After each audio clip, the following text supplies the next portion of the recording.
기르시는 양이라 여호와를 즐거이 불러 기쁨으로 주께 나가리. 여호와 하나님 난 주의 백성 기르시는 양이라. 감사함으로 주를 높이며 그 문에 들어가서 찬송함으로 그 이름을 송축할지어다. 감사함으로 주를 높이며 그 문에 들어가서 찬송함으로 그 이름을 송축할지어다. 주의 선함과 인자하심이 영원하고 그의 성실하심이 대대에 미치리로다. 다시 차있습니다. 한 걸음 한 걸음 한 걸음 주 예수와 함께 날마다 날마다 우리는 걷겠네.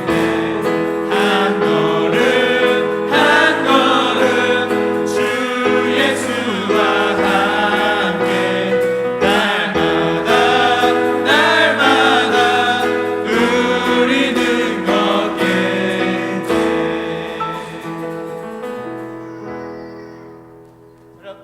두번째요 경례 수업 바로. 네, 감사합니다. 그러면 이 시간에 하나님 말씀 함께 보시겠습니다. 사무엘상 17장 31절로 40절까지. 사무엘상 17장 31절부터 40절까지. 우리 한 절씩 교독하시겠습니다. 어떤 사람이 다윗이 한 말을 듣고 그것을 사울에게 전하였으므로 사울이 다윗을 부른지라.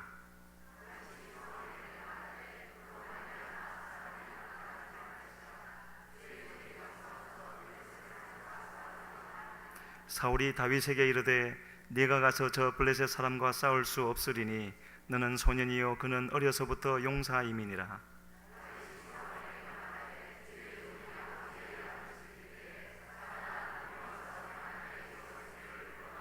내가 따라가서 그것을 치고 그 입에서 새끼를 건져내었고 그것이 일어나 나를 해하고자 하면 내가 그 수염을 잡고 그것을 쳐 죽였나이다.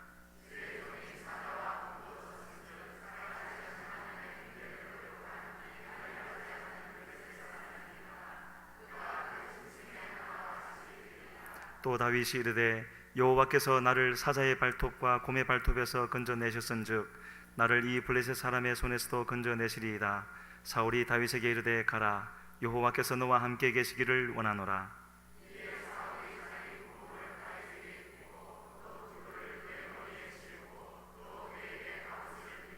다윗이 칼을 군복 위에 차고는 익숙하지 못하므로 시험적으로 걸어보다가 사울에게 말하되 익숙하지 못하니 이것을 입고 가지 못하겠나이다 하고 곧 벗고 손에 막대기를 가지고 시내에서 매끄러운 돌 5을 골라서 자기 목자의 제구 곧 주머니에 넣고 손에 물매를 가지고 블레셋 사람에게로 나아가니라. 아멘. 이 시간에는 본문 말씀 의지해서 53사단 군종 참모이시고 충렬교회를 담임 목회하시는 이규용 목사님 나오셔서 막대기의 종이라는 제목으로 우리에게 말씀 전해 주실 때 큰 은혜가 함께 하실 줄로 믿습니다. 목사님 나오실 때 할렐루야로 환영하시겠습니다. 할렐루야. 예, 환영해 주셔서 감사합니다. 오늘이 무슨 날인지 아시나요? 예, 오늘은 국군의 날입니다. 그래서 저는 하루 쉬었는데 하루 쉴 거라 생각을 했지만 어제 저녁에 장경철 목사님께서 전화 주셔서 장경철 목사님 전화 주셔서 내일 국군의 날인데 와서 설교해라. 그래서 네, 그래서 어제 밤에 깜짝 놀라서 잠을 잘 못 잤습니다. 뭐 피곤하신 분은 안 계실 테지만 제가 늘 그 민간교회라고 하는데요, 사회교회 민간교회를 나오면 꼭 부탁을 드리는 게 있습니다. 그 뭐냐면 피곤하시면 주무셔도 됩니다. 저를 보시지 않으셔도 됩니다. 왜냐하면 저를 다 집중하고 계시면 제가 굉장히 긴장이 돼요.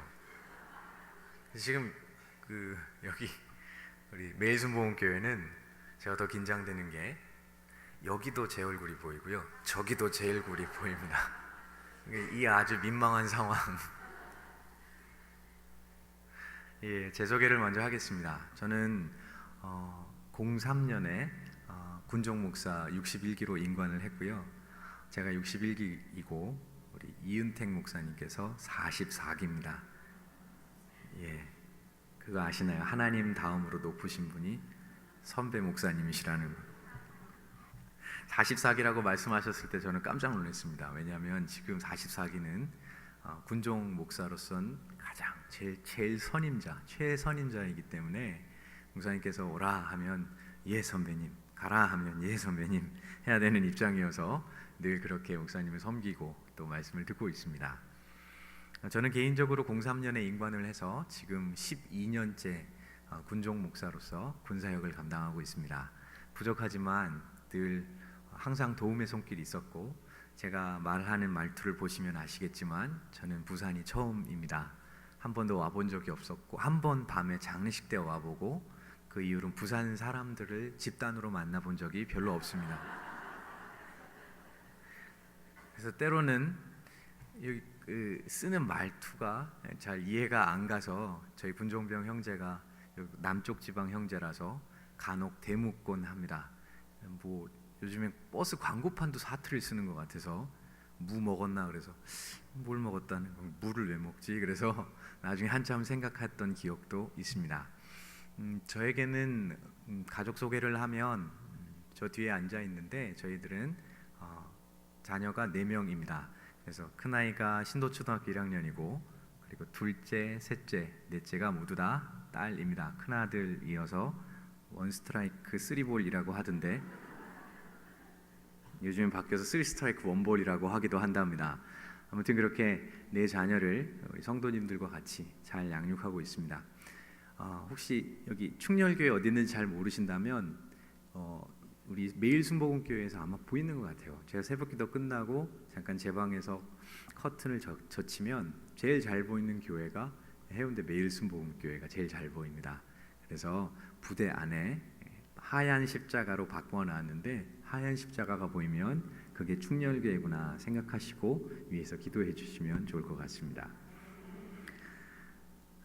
오늘 본문 말씀은 우리가 너무 잘 알고 있는 말씀입니다. 오늘 본문 말씀을 읽다 보면 한 가지 생각이 들게 되는데 그게 바로 31절 말씀입니다. 그냥 지나갈 수 있는 본문이지만 31절 말씀은 우리에게 큰 의미를 가져다 주고 있습니다. 31절을 제가 읽으면 어떤 사람이 다윗의 한 말을 듣고 그것을 사울에게 전하였으므로 사울이 다윗을 부른지라. 성경의 기자가 어떤 사람인지 그 이름을 몰랐을 리 없을 것입니다. 누가 사울 왕에게 이야기를 했는지, 다윗이 골리앗은 어떤 사람인지, 골리앗을 쳐서 죽이면 이스라엘의 치욕을 그렇게 씻을 수 있고 하나님이 어떤 분인지 드러낼 수 있는데, 그런데 왜 그렇게 대적하지 못합니까? 라고 묻고 다녔습니다. 그때 장형, 가장 큰 형이었던 엘리압이 나타나서 그러지 말라, 내가 미쳤느냐 라고 했지만 이미 그 소문은 이스라엘 지인 내에 다 퍼졌고 어느 누군가인지는 성경에 말씀하지 않아서 모르겠지만 어떤 사람이 다윗의 그 말을 사울 왕에게 전했습니다. 골리앗과 맞닥뜨려서 싸울 수 있는 사람이 아무도 없었던 터에 그때 어떤 사람이 사울 왕에게 다윗의 말을 전했죠. 그런데 그 다윗의 이 이야기를 들었던 이 사울 왕은 그를 부릅니다. 31절과 32절은 그래서 행간을 읽을 필요가 있습니다. 31절에서는 사울이 다윗을 불렀고 32절에서는 다윗이 사울에게 말하였습니다. 그 말은 그로 말미암아 사람이 낙담하지 말 것이라. 주의 종이 가서 저 블레셋 사람과 싸우리이다. 처음에는 싸우겠다는 이야기 하지 않았습니다. 왜 저 사람을 싸우고 대적하지 않는가, 그럴 사람이 없는가 이야기했지만 이제 사울 왕이 다윗을 부르게 되자 다윗은 내가 나가야 되는구나 라고 결심을 했던 거죠. 31절과 32절 사이에는 별말 그런 말 없지만 다윗의 마음의 움직임을 조금 읽어본다면 이것은 다윗이 지금 결심을 하고 나갔구나. 바꿔 말하면 사울 왕이 부르는 것은 예사의 부르심이 아니라고 생각하는데 그동안 하나님께서 나를 어떻게 훈련시키는 과정이 있었으니 내가 이제 다윗 즉 골리앗 앞에 나서서 저를 싸워 이겨야 되겠구나 라고 하는 결심입니다. 그러나 저는 우리 성도님들에게 이 결심이 서는 과정을 오늘 좀 추적해서 보기를 원합니다. 왜냐하면 이 말씀이 단순한 말씀이 아니기 때문입니다. 우리가 알고 있는 것처럼 다윗이 한번 돌 던져서 딱 맞춰 어떻게 이겨서 그 영웅적인 이야기를 이야기하는 게 아닙니다. 어떤 이 무용담을 이야기하는 것이 아니고 이 말씀은 우리에게 신앙적으로 굉장히 중요한 이야기를 하고 있습니다. 이스라엘 백성들은 약소국으로 살게 되어 있습니다. 하나님께서 이스라엘 백성들을 인간적인 생각으로 사랑하셨다면 출애굽해서 지금의 팔레스타인 땅, 가나안 땅으로 인도하시지 않았을지 모릅니다. 인간적으로 좀 강대국을 만들고 강도 좀 끼고 평야도 끼고 바다도 끼고 사람들도 많이 풍성하게 사람들도 많이 낳아서 자라게 할 수 있는, 그리고 그 사람의 수도 되게 많고 이런 곳으로서 하나님께서 인도하신다면 아마도 메소포타미아 지방으로 인도하시지 않았을까 싶습니다. 그 당시에 고대 근동의 모든 제국들은 바로 메소포타미아 지방에서 일어났기 때문이죠. 그런데 하나님은 놀랍게도 가라고 하는 것은 명시하셨습니다. 가나안 땅입니다. 지금의 팔레스타인 지방입니다. 제가 팔레스타인 그쪽에서 개인적인 소개를 하자면 팔레스타인 지방에 갔다 왔습니다. 한 6개월 정도 살다 왔습니다. 물론 파병을 다녀와서 살다 왔지만요, 그쪽 이스라엘 북부 레바논에서 살다 왔습니다. 가보면 지형이 이래요. 서쪽은 해안선이고 그 해안선과 연한 땅은 약간의 평야지대고요, 우측은 안티레바논 산맥이라고 하는 산맥이 쭉 내려옵니다. 마치 우리나라 지형 같죠. 그런데 우리나라 지형보다도 좁습니다. 그런 곳으로 하나님께서 적과 꿀이 흐르는 가나안 땅으로 이스라엘 백성들을 인도해 주셨습니다.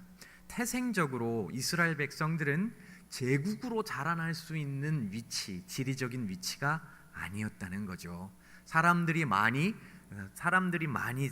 태어나도 그곳에서 어떤 큰 제국을 이루기에는 자원도 부족하고 여러 가지 것들이 부족합니다. 쉽게 말하면 하나님은 그들을 약소국으로, 때로는 작은 나라, 작은 민족으로 두셨다는 말입니다. 그래서 그곳에서 어떻게 삽니까? 그런데 재밌는 건 이스라엘 백성들이 살아오던 방식입니다. 그 백성들 힘 있어서 산 거 아닙니다. 애굽에서 노예에서 풀려 나올 때 힘과 능력이 있어서 산 것 아닙니다. 애굽에서 나올 때 하나님께서 열재앙 일으키셔서 그들을 끌어내셨습니다. 군대에서 온 군대를 다 동원해서 당시에 가장 강대국이었던 애굽이 총동원령을 내려서 온 군대를 이끌고 뒤에서 쫓아오는데 칼과 창으로 대적하여서 싸울 수 있을 만한 실력도 사람도 군인도 군대도 없습니다. 하나님께서 그들을 어떻게 구원해 내셨을까요? 홍해 바다로 구원해 내셨습니다. 사람의 힘이 아닌 하나님의 힘으로 구원해 내셨습니다. 이것이 이스라엘이 살아가는 삶의 방식이었습니다. 그들이 광야에서 40년을 지내고 또 가나안 땅에 정착해서 살아갈 때도 그 당시에도 그들에게는 군대라고 할 만한 변변한 군대가 없었습니다. 상비군, 늘 저와 같은 이런 군대, 상비군이 있었는가? 성경을 아무리 읽어봐도 그런 상비군 체제는 없었던 것 같습니다. 전투 일어났다 그러면 12지파에서 소집해서 좀 모여서 우하고 싸우고, 싸울 때에도 총, 칼, 그 당시엔 총은 없었을 거니까요, 칼이나 창, 방패, 아주 멋있는 무기들은 그들에게 주어지지 않았습니다. 그럴 만한 기술도 없었고요. 그게 언제 주어지죠? 그게 사울 왕 때쯤 칼 드는 사람이라는 표현이 성경에 나옵니다. 그게 무슨 말일까요? 칼 드는 사람 많으면 칼 드는 사람이란 말 쓸까요? 안 쓸까요? 안 쓰겠죠. 즉 사울 왕에게 중요한 사람들에게는 칼 같은 것 하나 주어지고 나머지 사람들은 그거 없었다는 겁니다. 그렇게 살아왔습니다. 이스라엘 백성들이 이 사무엘상까지 오기 전에 사사기에서는 더욱 그리하였습니다. 사사기에서 하나님께서 이스라엘을 지키시는 방식이 무엇이었죠? 그것은 바로 사사를 통해서 지키시는 것이었습니다. 때로는 기드온과 300용사로 지키셨습니다. 물론 그 300용사를 선발하는 과정에 설왕설래 해석이 많지만, 그러나 제가 볼 때는 그 300용사는 연약한 사람이라는 뜻인 것 같습니다. 300용사는 절대로 젖으로는 저 미디안 백성들을 이길 수 없다라고 하는 그 수가 300명인 것 같습니다. 젖으로는, 아니 300명보다 하나님은 더 적게 뽑으셨을지도 모르겠죠. 만약 그게 더 명확히 들어간다면. 그래서 300명으로 미디안의 군대를 다 막아냅니다. 그런데 사사기를 좀 더 읽어보면 이야기는 점입가경입니다. 한 사람이 등장합니다. 한 사람으로 블레셋 민족 전체를 막아넣죠. 그게 누구죠? 삼손입니다. 삼손 한 사람을 통해서 이스라엘 백성들을 블레셋 민족으로부터 강하게 지킵니다. 하나님의 군대 삼손입니다. 그리고는 이제 사무엘상으로 넘어옵니다. 사무엘상에 뭔가 왕을 붙잡고 상비군 체제를 가지려고 하는 이스라엘 백성들이 그곳에서 왕을 뽑습니다. 그리고 어떻게 해보려고 하죠. 그러나 그것이 오히려 그들에게는 패착이 되고 맙니다. 이스라엘을 지키는 건 사울도 그들의 군대도 아닌 하나님께서 쓰셨던 사무엘 선지자였습니다. 마지막 사사라고 부르지요. 그렇게 그 사무엘 사사를 통해서 하나님께서 이스라엘을 지키십니다. 그래서 이스라엘은 칼과 창으로 사는 것이 아니라 하나님으로 살게 되어 있습니다. 여기까지의 이 말씀을 읽어보면 이스라엘은 사는 것은 칼과 창, 사람의 수, 군대의 강함으로 사는 것이 아니라 하나님으로 살게 되어 있습니다. 우리는 이것을 늘 믿는 자들입니다. 우리의 현실에서도 돈과 명예와 권세로 사는 것이 아니라 하나님으로 살게 되어 있습니다.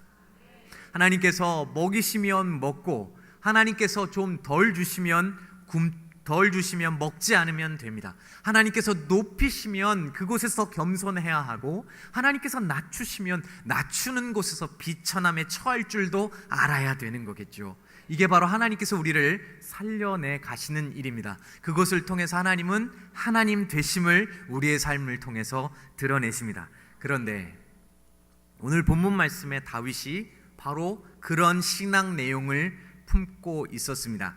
오늘 본문 말씀에 다윗이 등장하기 전에 하나님께서 다윗을 이야기하신 말씀이 있습니다. 혹시 성경이 있으시다면 좀 찾아보셨으면 좋겠습니다. 사무엘상 16장 7절입니다.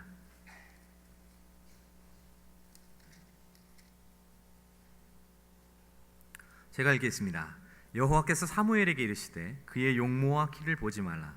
내가 이미 그를 버렸노라. 내가 보는 것은 사람과 같지 아니하니 사람은 외모를 보거니와 나 여호와는 중심을 보느니라 하시더라. 이새의 7 아들을 다 불러내서 사무엘 선지자가 사사 사무엘이 기름을 부으려고 보았더니 그럴 만한 사람이 없답니다. 하나님께서 아니라고 하시는 거죠. 그래서 그 말이 뭐냐면 나 여호와는 중심을 보느니라. 그 중심이 뭘까요? 오늘 본문 말씀에는 잘 나와 있지 않지만 외모를 보시지 않고 중심을 보신다. 바로 그렇게 해서 다윗이 기름 부음을 받습니다. 그 중심의 내용을 확인하려면 성경을 좀 더 읽어보아야 합니다. 다윗이 이제 본문으로 돌아오셔서 다윗이 사울에게 했던 말씀을 살펴보았으면 좋겠습니다. 32절, 33절을 제가 읽겠습니다. 다윗이 사울에게 말하되 그로 말미암아 사람이 낙담하지 말 것이라. 주의 종이 가서 저 블레셋 사람과 싸우리이다 하니 사울이 다윗에게 이르되 내가 가서 저 블레셋 사람과 싸울 수 없으리니 너는 소년이요 그는 어려서부터 용사임이니라. 성경학자들은 이때 사무엘상 17장의 다윗과 사무엘상 16장의 다윗은 나이 차이가 있다고 이야기합니다. 전투에 마땅히 참전할 수 있을 만한 나이, 그럼에도 불구하고 딱 보아도 어려 보이는 나이, 한 20살 정도 되겠죠. 그러니까 기름 부음을 받았을 때는 15살, 16살 정도 되었을 것이고, 왜냐하면 그때는 성인으로 치지 않았으니까요. 전투에 참전할 수 있겠다라고 사울도 어리지만 그래도 괜찮겠다, 왜냐하면 갑옷도 입혀보니까요, 괜찮겠다 할 만한 나이 한 20살 정도 된 것 같습니다. 그런데 그 4년 또는 5년 동안 다윗에게 무슨 일이 일어나는 걸까요? 여호와께서 중심을 보신다고 했는데 그 중심이 어떻게 바뀌어진 걸까요? 우리는 좀 더 말씀을 살펴보면 그 의미를 알 수 있습니다. 34절 말씀부터 제가 읽겠습니다.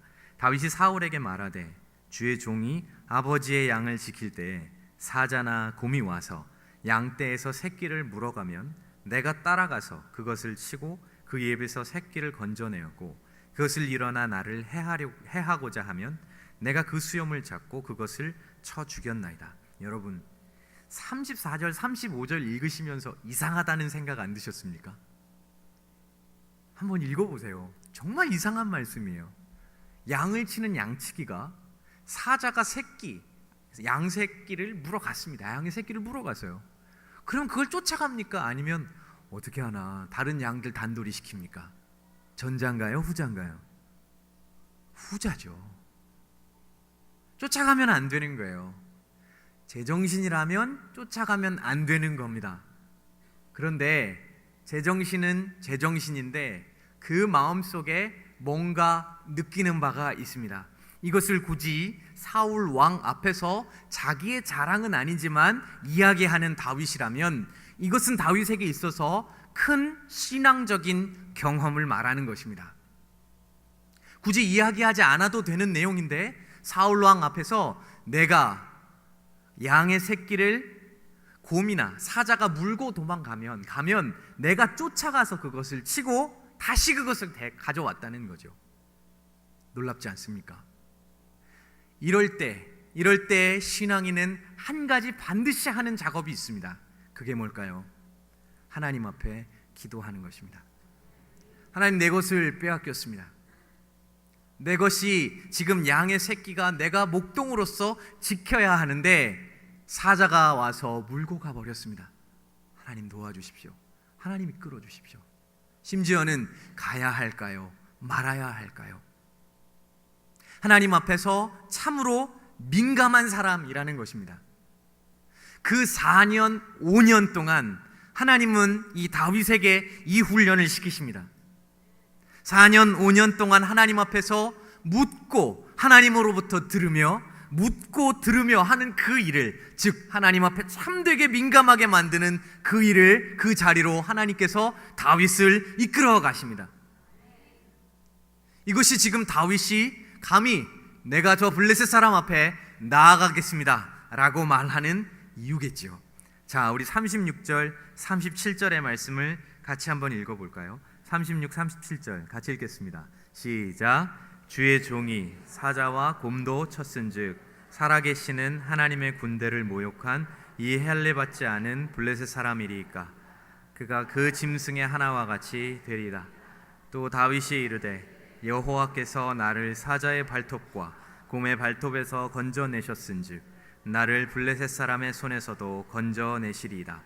사울이 다윗에게 이르되 가라, 여호와께서 너와 함께 계시기를 원하노라. 아멘. 하나님께서 나에게 그 일을 왜 경험하게 하셨겠습니까?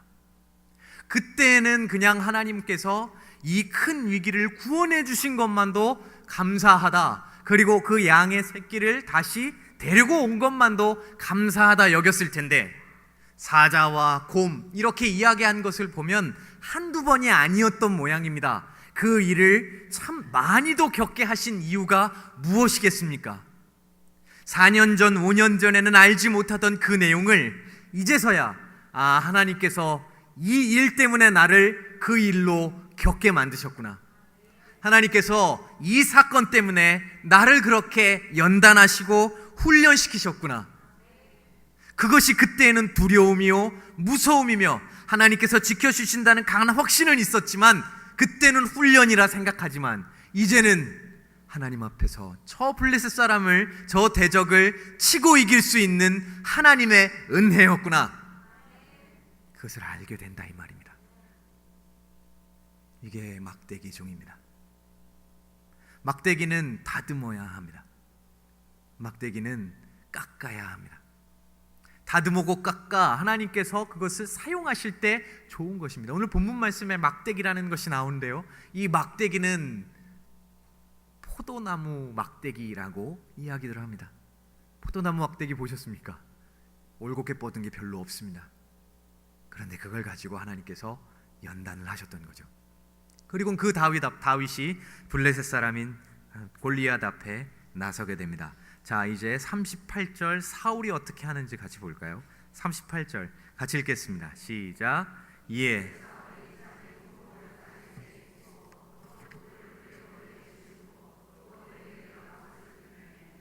예, 사울이 한 것은 자신의 갑옷을 다윗에게 입히는 것입니다. 사울은 키가 컸습니다. 그래서 그 갑옷도 아마도 다윗에게는 컸으리라 여겨지는 거죠.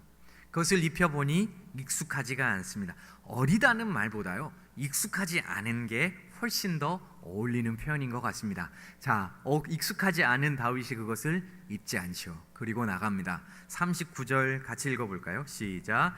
다윗이 칼을 군복 위에 차고는 익숙하지 못함으로 시험적으로 걸어보다가 사울에게 말하되 익숙하지 못하니 이것을 입고 가지 못하겠나이다 하고 곧 벗고 40절에 손에 막대기를 가지고 시내에서 매끄러운 돌 5을 골라서 자기 목자의 제구 곧 주머니에 넣고 손에 물매를 가지고 블레셋 사람에게로 나아가니라. 우리가 오해하는 것은 그냥 돌팔매 하는 것입니다. 물맷돌 던져서 사람 맞히는 조그마한 차돌 생각을 하는 것입니다. 그러나 그 동네 가보면 아세요. 여기 오늘 본문 말씀, 아니 성경만 읽어볼 또 알 수 있습니다.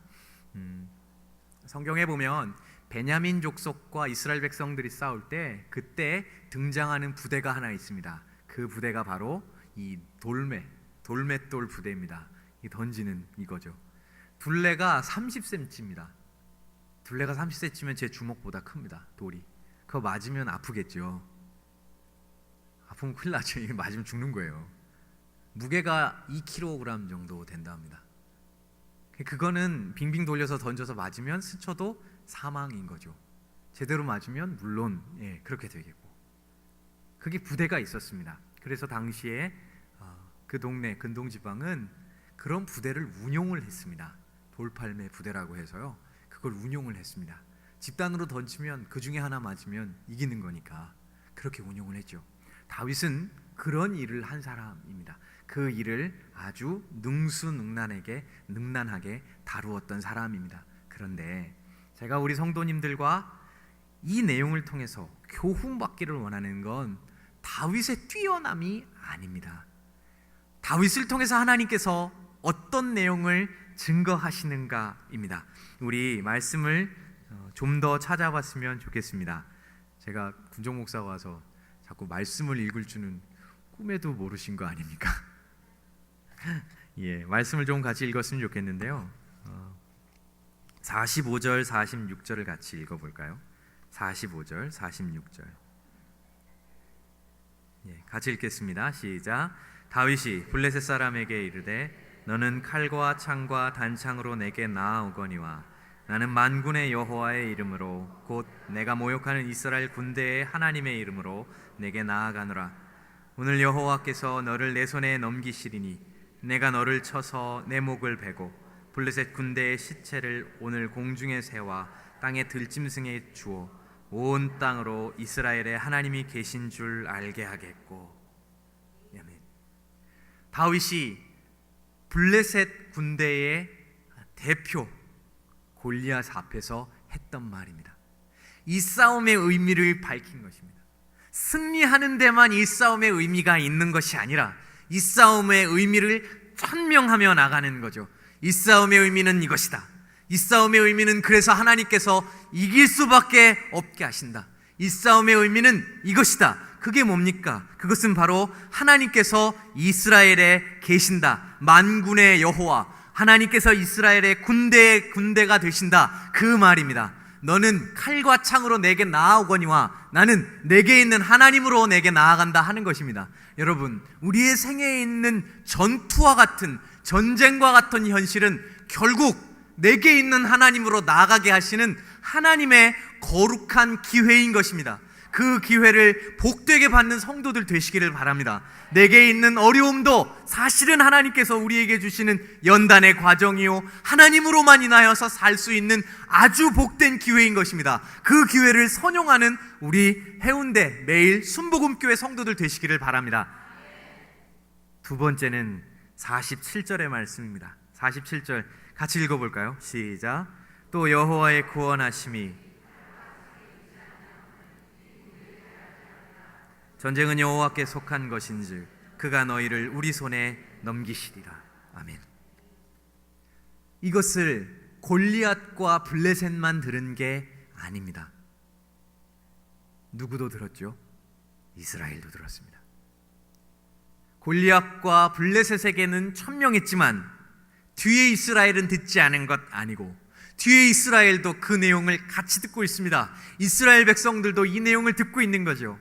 골리앗 앞에서 두려워하고 떨고 나서면 죽을 것 같다고 생각하는 그 불신앙 또는 무신앙, 그리고 신앙의 없음을 오히려 하나님께서 우리를 살리신다, 이렇게 나가는 것입니다.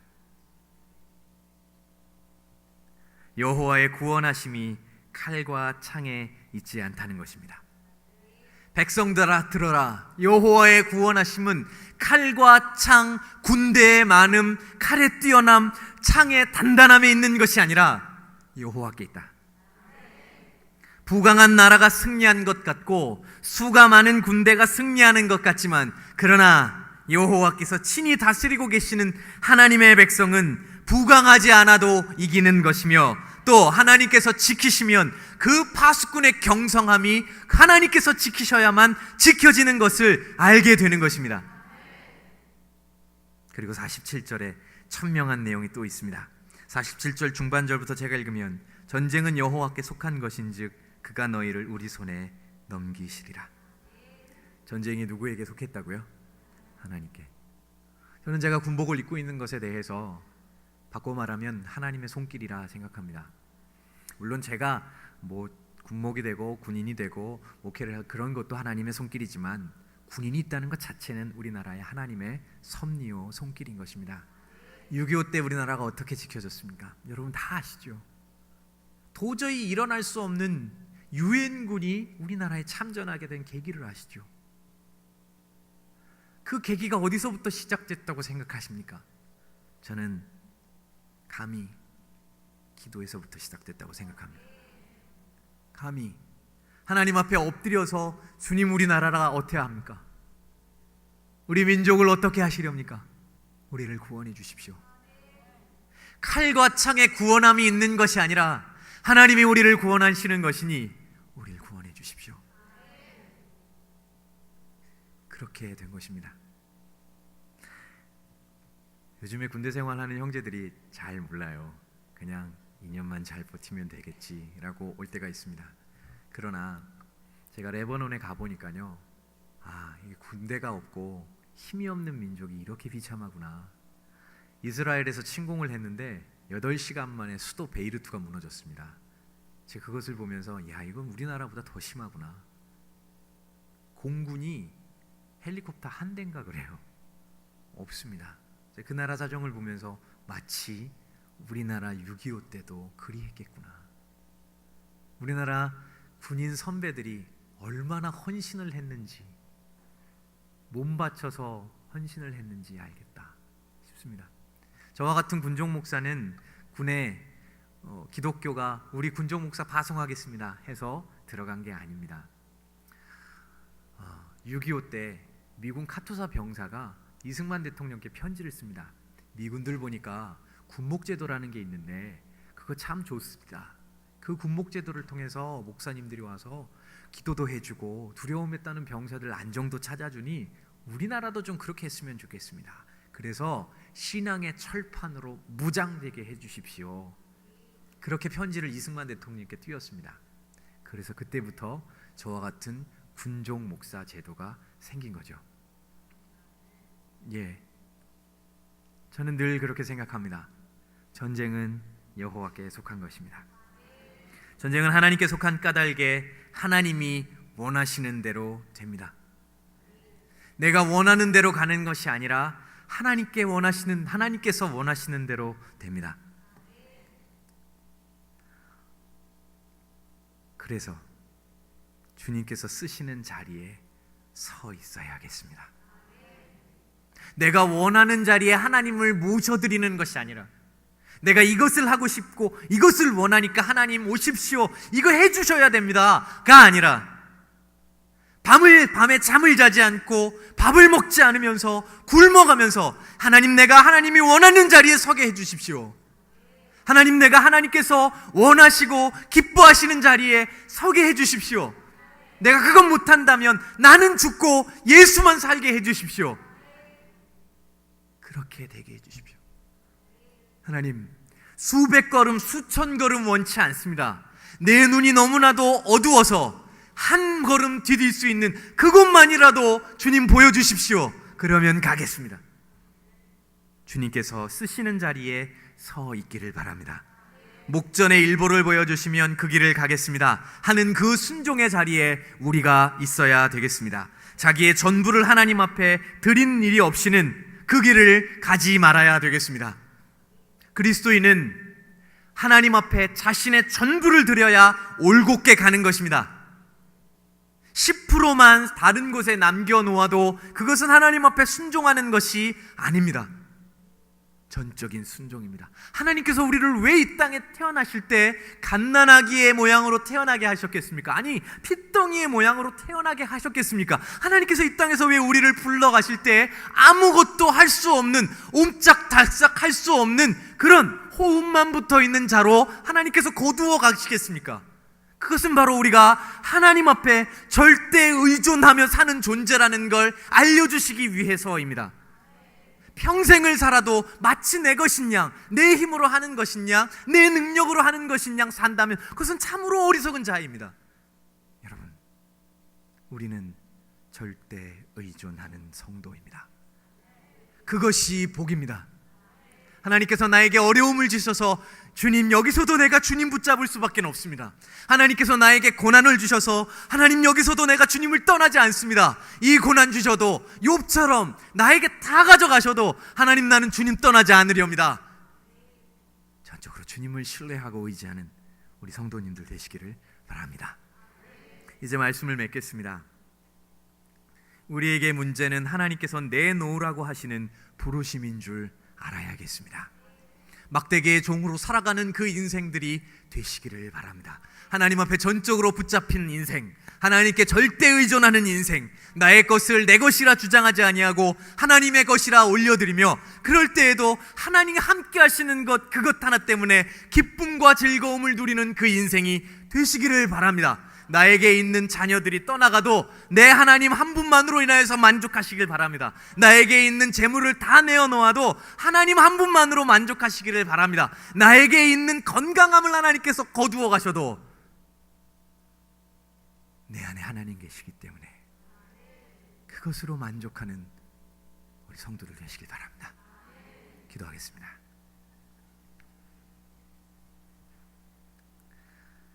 주님, 감사합니다. 주님께서 쓰시는 자리에 서 있도록 주님 도와주옵소서. 전적으로 하나님을 의존하며 순종하는 자리에 있기를 원하오니 우리와 동행하여 주옵소서. 문제를 통해 문제를 보는 것이 아니라 하나님께서 내놓으라고, 내려놓으라고 하는 부르심인 줄 알고 하나님께서 훈련하시는 기회요 복인 줄로 알고 하나님 앞에 나서게 하여 주옵소서. 감사를 드리며 주 예수 그리스도의 이름으로 기도드립니다. 아멘.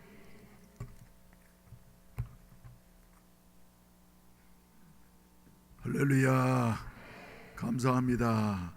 국군의 날에 국군 목사님이 오셔가지고 은혜스러운 설교를 해주시고, 또 우리 군종장병들 이렇게 와가지고 군인들이 씩씩하게 용감하게 찬송을 해주니까 얼마나 감사한지 모르겠습니다.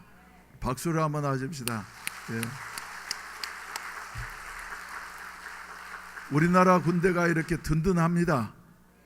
예, 군대에 보내진 우리 부모님들은 여러 가지로 염려하시면서 군대에서 터지는 한두 가지 사건 때문에 우리 애가 잘 있나 걱정하는데, 요사이는 말이죠, 옛날하고 달라서 지휘관들이 애들 어떻게 하면 밥 먹일까. 제가 옛날에 향군정위원회 활동할 때 사단장님도 어떻게 하면 애들을 밥을 먹게 할까 그래가지고 회를 좀 사줄까 그런 말도 하는데, 회는 또 상하면 말이죠 큰일 나기 때문에 그 진공 포장을 할 수도 없고 그런다고 말이죠. 고민하시는 사단장님 본 일이 있습니다만은 아무튼 감사합니다. 내일 저녁에는 산상기도회가 있습니다. 그리고 모레는 우리 최소영자매 이렇게 결혼식이 있으니까 시간 내셔서 참석하시고 축하해 주시기를 바랍니다. 우리도 십자가의 군병들입니다. 우리 목사님과 우리 군종 사병들만 군인이 아니라 우리도 십자가의 군병입니다. 할렐루야. 그러면 이 어려울 때 어찌해야 되겠어요? 주님 위해서 일어나서 말이죠, 앞으로 전진해야만 될 줄로 믿습니다. 예. 십자가 군병들아 주위에 일어나 기들고 앞서 나가 담대히 싸우라. 주께서 승전하고 영광을 얻도록 그 군대 거느리사 이기게 하시네. 우리 다같이 기립하셔서 손뼉을 치시면서 힘차게 부르시고 난 다음에 기도하시고 나서 마치도록 하겠습니다. 군인처럼 용감하게 하세요. 십자가 군병들아 주 위에 일어나 기들고 앞서 나가 담대히 싸우라. 주께서 승전하고 영광을 얻도록 그 군대 거느리사 이기게 하시네. 십자가 군병들아 주 위에 일어나 그 나팔 소리 듣고 곧 나가 싸우라. 수 없는 원수 앞에 주 따라갈 때에 주의 수익을 주사 강하게 하시네. 십자가 군병들아 주 위에 일어나 내 힘이 부족하니 주 권능 믿어라. 복음의 갑주 입고 늘 기도하면서 너 맡은 자리에서 충성을 다하라. 십자가 군병들아 주 위에 일어나 이날에 적전하고 곧게가 부르라. 승전한 군사들은 영생을 얻으며 영광의 주와 함께 왕노를 하리라. 자비하신 아버지 감사합니다. 오늘 또 이렇게 국군의 날에 우리 목사님 초청해서 말씀 듣게 하시니 감사합니다. 지금도 주야로 주여 저 휴전선과 그리고 해안선을 지키는 우리 군인들을 주님께서 지켜주시옵소서. 우리나라의 안보를 주여 주님께서 책임져 주시어서 북한의 여러 가지 야욕들이 절대 틈타지 못하도록 우리 함께서 보호해 주시옵시고 우리 60만 대군들을 하나님께서 보호하시되 육군도 공군도 해군도 지켜주시옵소서. 사랑하는 자녀들 군대에 보내고서 여러 가지로 염려하는 부모님들이 있다 할지라도 하나님께서 보호해 주실 것을 믿고 감사하면서 기도하면서 나아갈 수 있는 저희들 되게 하시옵소서. 특히 부산 양산 지역을 책임지고 있는 우리 53사단을 주님이 기억해 주시옵시고 사단장을 비롯한 여러 지휘관들과 모든 장병들을 하나님께서 보호하여 주시어서 안전한 군대가 되게 하여 주시옵시고 모범적인 부대가 되게 하여 주시옵소서. 이 저녁에도 주여 주님의 은혜에 감사해서 정성스러운 헌금들을 여러 가지 모양으로 드렸습니다. 우리 하나님께서 연락하시고 이 물질이 사용되는 곳에 그리스도의 영광이 크게 드러나게 하여 주시옵소서. 예수님의 이름으로 축복하며 기도하옵나이다. 아멘. 하늘에 계신 우리 아버지여, 이름이 거룩히 여김을 받으시오며 나라에 임하옵시며 뜻이 하늘에서 이룬 것 같이 땅에서도 이루어지이다. 오늘날 우리에게 일용할 양식을 주옵시고 우리가 우리에게 죄 지은 자를 사하여 준 것 같이 우리 죄를 사하여 주옵시고 우리를 시험에 들게 하지 마옵시며 다만 악에서 구하옵소서. 대개 나라와 권세와 영광이 아버지께 영원히 있사옵나이다. 아멘. 우리 시간에 다 같이 한 음성으로 기도하실 때에 먼저 1, 2분 동안 우리나라 국방을 위해서 기도하시기를 바랍니다. 나라의 부름을 입고 여러 가지로 밤낮으로 수고하는 우리 군인들을 하나님께서 지켜주시옵시고 불미스러운 사건들이 일어나지 않도록 하나님께서 보호해 주시옵소서. 그리고 난 다음에 또 1, 2분 동안 우리 자기가 병든 자가 있으면 병든 곳에 손을 얹으시고 그리고 질병으로 말미암아 고통당한 자들 우리 가운데도 있습니다. 주여, 병든 자를 고쳐주시는 능력이 주님의 손에 있사오니 우리를 주여 깨끗게 하여 주시옵소서. 강건하게 하여 주시옵소서. 주님 도우시는 그 은혜의 역사만이 저희들에게 있어지게 도와주시옵소서. 몸된 교회를 지켜주시옵소서. 주여, 삼창하시고 난 다음에 기도하시겠습니다. 주여, 주여, 주여, 주여, 여러분을 겨려그려 걸러 여러분을 겨려그려 주여, 여러분을 겨려그려 걸러 여러분을 주여, 여러 걸러 여러분을 겨려그려 주여, 여러 걸러 여러분을 겨려그려 걸러 주여, 여러 걸러 여러분을 겨려그려 주여, 여러 걸러 여러분을 겨려그려 걸러 주여.